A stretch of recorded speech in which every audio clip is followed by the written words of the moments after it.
அன்பு நேயர்களே வணக்கம். வருகின்ற ஞாயிற்றுக்கிழமை தை மாதம் வளர்பிறை சப்தமி நாள். சப்தமி திதி என்பது ரொம்ப புண்ணியமான தினம், உயர்வான தினம். சில திதிகள் பார்த்தீங்கன்னா ரொம்ப சுபதினமாக இருக்கும். அந்த சப்தமிக்கு இன்னொரு முக்கியமான ஒரு பெயர் இருக்கு. அன்னைக்கு தான் ரத சப்தமின்னுட்டு சொல்லுவாங்க.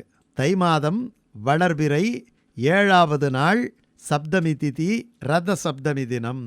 அந்த ரத சப்தமி தினத்துக்கு என்ன அப்படி பெரிய சிறப்பு இருக்குதுன்னு சொன்னால், அன்னைக்கு தான் சூரியனுடைய அவதார நாள். சூரிய பகவான் காஷ்யப ரிஷிக்கும் திதி என்கின்ற ஒரு மங்கைக்கும் அவதாரம் செய்தவர். அதனால் சூரியனுடைய ஜெயந்தி தினம் என்று அந்த தினத்தை கொண்டாடுகிறார்கள். அந்த சூரியன் 7 குதிரைகள் பூட்டிய அந்த தேரிலே ஒற்றை சக்கரமாக வலம் வருகிறான். அதுவும் தை மாதத்திலே அவன் உத்தராயண ஒரு காலத்துக்கு திரும்புகின்றான், வடக்கு நோக்கி திரும்புகின்றான் என்று சொல்வார்கள். பல கோயில்களில் பார்த்திங்கன்னா உத்தராயண வாசல் வழியாக தான் போய் பெருமாளை போய் பார்க்கணும். அப்படிப்பட்ட ரத சப்தமி தினத்தில் என்ன இன்னொரு மிகப்பெரிய விசேஷம் என்று சொன்னால், அது ரொம்ப புண்ணியமான காலம். காரணம், மகாபாரதத்துக்கும் இந்த ரத சப்தமிக்கும் ஒரு பெரிய தொடர்பு இருக்குது. மகாபாரதத்திலே இந்த மார்கழி மாதத்திலே தட்சிணாயன காலத்திலே பீஷ்மாச்சாரியார் 10வது நாள் போரிலே அடிபட்டு கீழே விழுந்துட்டார். அவருக்கு ஒரு வரம் கொடுத்துருக்குறாங்க அவங்க அம்மா.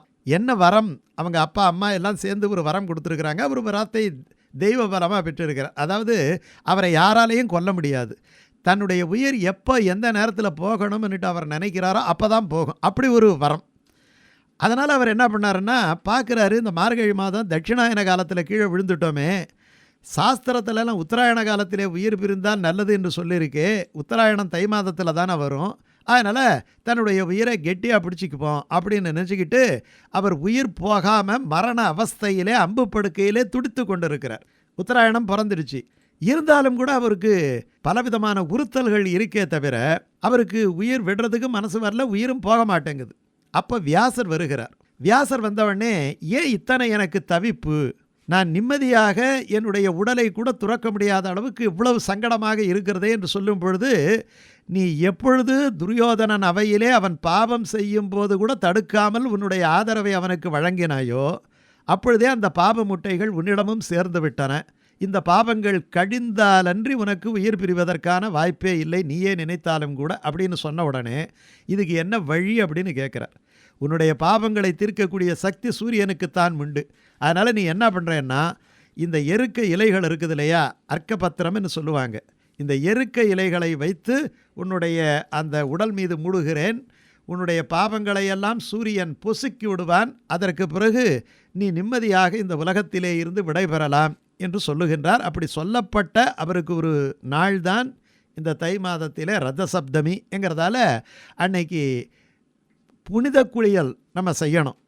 என்ன பண்ணணும்னா, நம்ம எத்தனையோ பாவங்கள் எல்லாம் பண்ணுறோம். இந்த பாவங்கள் எல்லாம் போக்குவதற்கு அன்றைக்கி என்ன பண்ணணும்னா, எருக்க இலை இருக்குது இல்லையா, அதில் 7 இலைகளை வைத்து கொண்டு உச்சந்தலையில் 3 இலை, 2 தோள்லையும் 2 இலை, காலில் 2 பாதங்களிலேயும் 2 இலை. இது ஆண்களாக இருந்தால் கொஞ்சம் விபூதி வச்சுக்கலாம், பெண்களாக இருந்தால் கொஞ்சம் குங்குமம் வச்சுக்கலாம். வச்சு நீங்கள் ஒரு குளியல் போட வேண்டும், புனித நீராட வேண்டும். எருக்க இலைகளை வைத்து கொண்டு சூரிய உதய காலத்திலே சூரியனை நினைத்து கொண்டு அப்படி நீங்கள் நீராடுவது என்பது ரொம்ப முக்கியம். இது ரத்த சப்தமியில் நம்ம வீட்டில் செய்ய வேண்டியது. அதற்கு பிறகு சூரிய பகவானை வழிபட வேண்டும். சூரியனுக்கு ஒரு பொங்கல் வைக்க வேண்டும். ஏன்னா இப்போ தானே தைப்பொங்கல் வச்சோம், மறுபடியும் சூரிய பொங்கலா? இது ரத்த சப்தமிக்கான அவருடைய ஜெயந்தி நாளுக்கானது. கிருஷ்ண ஜெயந்தி ஆட்டம் இது சூரிய ஜெயந்தி நாளுக்கானது. அது மட்டும் கிடையாது, கொஞ்சம் சக்கரை பொங்கல் வைக்கிறது நமக்கு நல்லது தானே, வச்சு அதை படைச்சிட்டு அதை பிரசாதமாக எடுத்துக்கிறது நல்லது தானே. அதனால் ஏதோ ஒரு கொஞ்சோண்டு ஒரு சர்க்கரை, அதுவும் கோதுமையில் செஞ்ச இனிப்பாக இருந்தால் ரொம்ப விசேஷம். சூரியனுக்கு அந்த கோதுமை தானியம் என்பது சொல்லப்பட்டு இருக்கிறது. அதனால் அதை வச்சு அது சூரியனுக்கு காமிச்சிட்டு வீட்டில் பூஜை அறையில் வச்சு நம்ம படைச்சி நம்ம அதை பிரசாதமாக எடுத்துக்கிறது ரொம்ப சால சிறந்தது. அந்த ரத சப்தமி கொண்டாடுகின்ற முறை இது.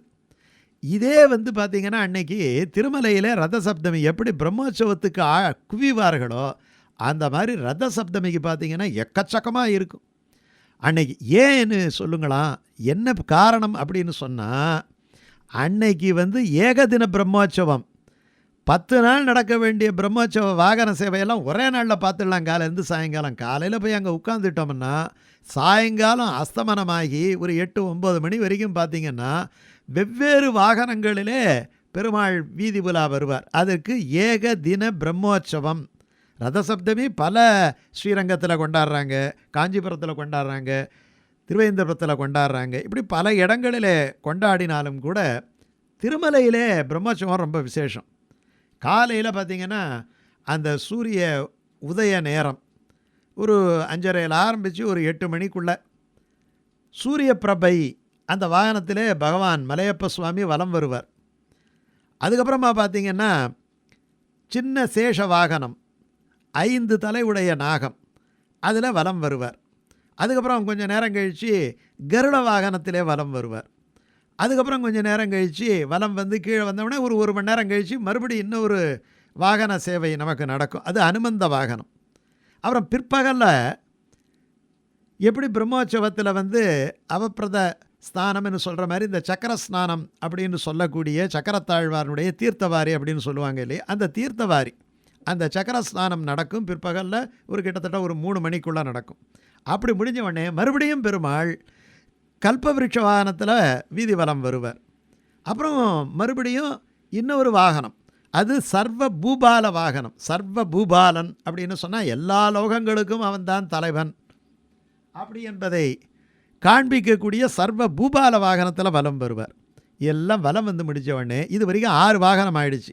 சூரிய வாகனம், சின்ன சேஷ வாகனம், கருட வாகனம், அனுமந்த வாகனம், கல்பவிருட்ச வாகனம், சர்வ பூபால வாகனம், 6 வாகனம் ஆயிடுச்சு.